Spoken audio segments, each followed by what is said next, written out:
You can't teach it. The glide, the pause, the elegance. You're either born with it, or you're not.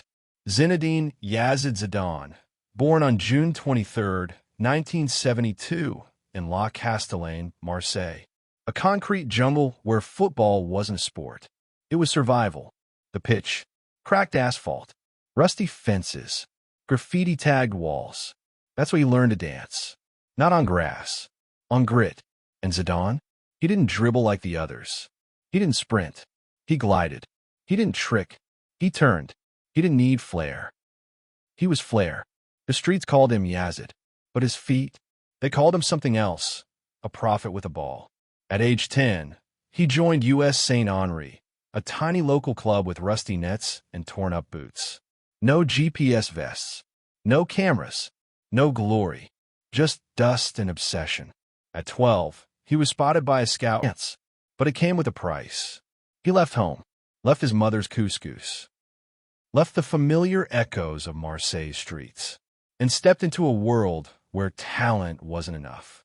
In Cannes, they didn't care about the boy from La Castellane. They cared about results, passing drills, fitness laps, positioning. But Zizou, he didn't just follow drills. He made them melt. The first time the academy coach saw him take 3 players out of the game with a simple turn, he dropped his clipboard and said, "That's different." His youth stats weren't viral. No YouTube. No TikTok. Just whispers. One scout told Bordeaux, "There's a kid in Cannes who plays like he's already seen the match." And then, the game that changed everything. Cannes versus Nantes. 1991. Zidane, 19. The ball came to him in midfield. He turned. 1-2, 3 players gone. He chipped the ball over a defender, ran around him, collected it like a pickpocket, and threaded it to the striker. Goal. No scream. No celebration. Just Zidane jogging back like it was routine. It wasn't. The manager of Bordeaux, he was in the stands. And that moment, that one moment, was enough. Zidane signed for Bordeaux in 1992, and the world took one step closer to knowing greatness. Bordeaux, 1992. Zidane stepped onto the pitch like a man who'd already seen the end of the movie. He didn't look rushed, didn't break into sprints, didn't raise his voice. But the ball, it stuck to him like it was afraid to leave. He played with time, bent it, stretched it, froze it. Every dribble wasn't just control. It was a sentence. And the defenders? They couldn't read. 1995, Bordeaux versus Real Betis. Zidane receives the ball on the left. A defender charges. Another closes in.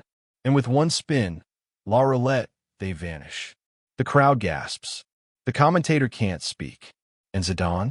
He just looks up and plays the pass. That clip? It went viral years later. Millions watched it in pixels. But on that day, only a few thousand saw it live. They knew. They'd seen a ghost in boots. In 1996, Arsenal came calling. So did Blackburn. So did Newcastle. But the Premier League didn't see it. Blackburn's owner said, "Why do we need Zidane when we have Tim Sherwood?" Let that sink in. And Zidane? He didn't complain. Didn't tweet. Didn't rage. He just kept turning. One turn. One memory. That same year, Juventus came with real money. Real vision. Lippi said, "I don't need a star. I need a conductor." Zidane arrived in Turin to a team of warriors. Montero, Davids, Deschamps. They fought. He floated. Syria was brutal. Defenders hacked. Crowds whistled. And Zidane?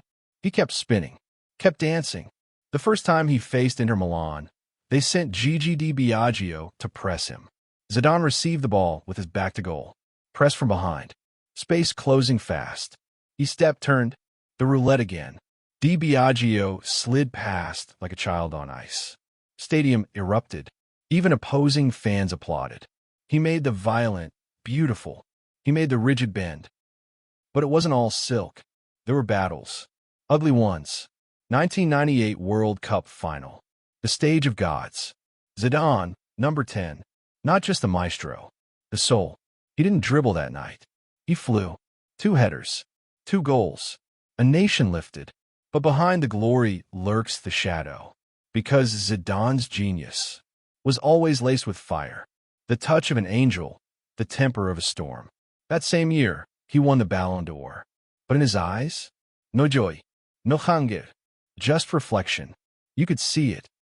He wasn't playing for trophies. He was playing for something that couldn't be lifted. Maybe his father's approval. Maybe the ghosts of La Castellane. Real Madrid. 2001. The biggest transfer in football history. 77.5 million euros.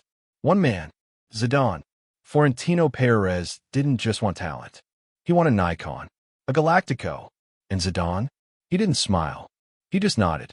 Because deep down, he knew this wasn't just a new club. It was his final canvas. And at the Bernabeu, he painted in oil. Figo, Raul, Carlos. Beckham would come later. But none of them moved like Zidane. He didn't just play. He orchestrated. That goal. That one goal. Champions League Final. 2002. Glasgow.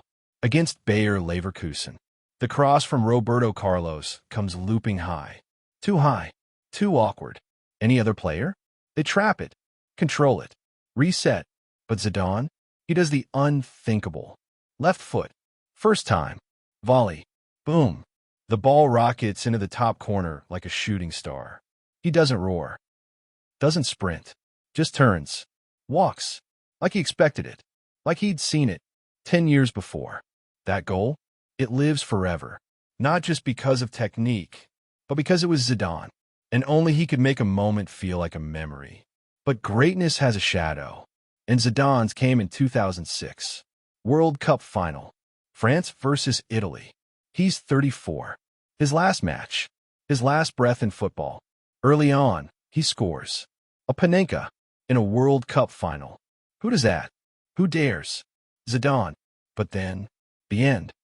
It wasn't a goal. It wasn't a pass. It was a headbutt. Marco Materazzi whispers something. Nobody truly knows what. Zidane turns. Walks toward him. And then, boom. He rams his head into the Italian's chest.